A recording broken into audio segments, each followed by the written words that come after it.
I'm Bob Schrupp, physical therapist. Brad Heineck, physical therapist. And together we are the most famous physical therapists on the internet. In our opinion, of course. All right, what we're going to talk about today is the neck hump, Brad.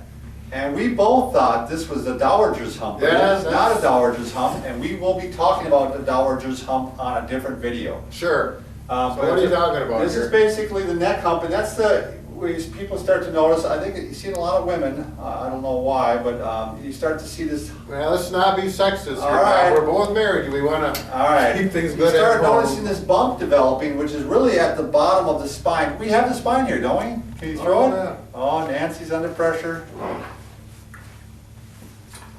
Nice job. All right, Brad, you want to count them down maybe? Well, the first 7 bones make up your neck, first 7 vertebrae. 1, 2, 3, 4, 5, 6, 7. I think the bump normally occurs around probably C7, Yeah. maybe T1. So that's this bump right here. And what happens is, it develops from 2 things, from 2 bad habits. One is if you start getting what we call a forward head. So you're holding your head forward like this. And 2, you're rounding out your upper back. So a forward head and rounding out up your upper back, and that bump starts to become real prominent. Look at it right there. See how that really sticks out? All right, that's just purely from having your head forward and an upper rounded back. And I'm sure everyone who's been around, you'll see this. It's not uncommon. Yeah, and we're all battling this. We're not trying to denigrate anybody here. I mean, we're all having trouble with gravity, and if we're all working at computers and we're all doing forward activities, it helps start dragging you forward like this. That posture. If you're, even young people have trouble with this, but if you're 40 and over, which brings me to my segue, by the way, if you're 40, 50 and over, you're going to want to subscribe to us because we provide videos on fitness and health after that age. That's the demographic we're looking at. And if you're a parent, you definitely want to think about what we're talking here to your children. When they're 2, 3, 4 years old, sitting at the table, talking about good posture, so these start, and it carries on to help eliminate stuff like We were this. just having later a in life. conversation about how a person that has good posture looks confident,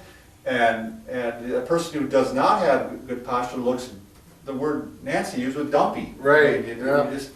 Everything posture relates to your spine health, your shoulders, your breathing, how you look, confident. I mean, posture is a very key part of life. It is to health. Let's get back to the hump. So here we got the hump right here. Again, that usually is probably C7. You got the 7 vertebrae, 1, 2, 3, 4, 5, 6, and then 7 is sticking way out here. And so we're going to give you 2 exercises in essence. There's a lot more you could do. Sure. But let's give you 2 today. Yep, right that are going to now. help you stop that. Do you want to start with the first one, Brad? How do we stop this neck from going forward like Okay. this? Well, Why don't you turn your chair this way so you're the same way as the picture? oh, sure, yeah. That's a nice picture, by the way, Bob. Thanks. He's sad. You see that? Yeah, he said, so if you're all like this, that head forward posture. So here's gravity's rounded pulling out in. here, but he's also got the head forward posture. So Brad's going to show you how to correct that. First thing you want to do is sit up as tall as you can, okay, maybe up against the backrest, and then I think about if my chin is on a table, and I'm going to slide my chin back on the table. So I'm not going in and down, that's not correct, it's in and back. You don't have to push your finger, you can just do it like that. I You just heard have it to called do it. chin tucks. Yep. We also just heard it called neck slides. You're kind of sliding your. And this is kind of an awkward motion for some people to do. Another verbal cue I use with people is to imagine someone's got a pie and they're going to throw it into your face, and you're just going to pull your head back like that to get away from it. That sometimes helps. And that stretches the neck in the opposite direction is this. And this is often also helps people who have headaches up in here. This Yeah. often helps take away that. What I like about this one is the one you can do throughout the day. And you can do it very subtle. You're at the computer and you can just start doing. You can do it Some when of you're these. driving. I do it when I'm driving. Exactly, I do the same thing. All right, the other one is we're going to help that big hump right there, the big flexion, kyphosis. What's the lay person's name for it? Nancy, what would you call that? Hunchback? Hunchback, there we go. Can we get rid of that? Technically, it's thoracic kyphosis, but that's a pretty big mouthful. We don't know how to talk in the layperson language anymore. All right, you want to move your clock there, Brad? Sure. You're going to take a towel, and depending on how bad the problem is, you're going to roll up the towel into like a sausage. Mhm. Okay, you're gonna put it, and you're gonna lay on it, kind of right in the middle part of your mid-back there. So I'm gonna lay down onto it. And what you're gonna find is, if you have your head's way down like this, that means that you probably have quite a bit of flexion there, and it may even be too much. Maybe it's even too far for you already. It may be too far. So I mean, if you're way like this and your neck's way down like this, you may have to use less towel, or maybe just start off by laying without a towel at all. Right, that may be. But if you mean if your head is forward. No, I mean if, let's say you're like this and they're like this. Oh, I see what you're saying. Yeah. It might be too much, if you're like this already, but I see if you go like that. Yeah, I know. Okay. We'll get it yet.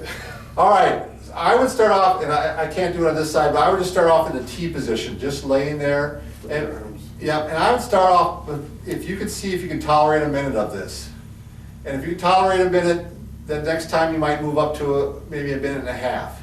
In what position do we put the towel at? You maybe. Kind of right underneath the shoulder blades, I would say. Is that what you're asking? Right, okay. Level up and down. And later on, if you can start maybe with 30 seconds this way, then maybe you can start working and stretching it this way.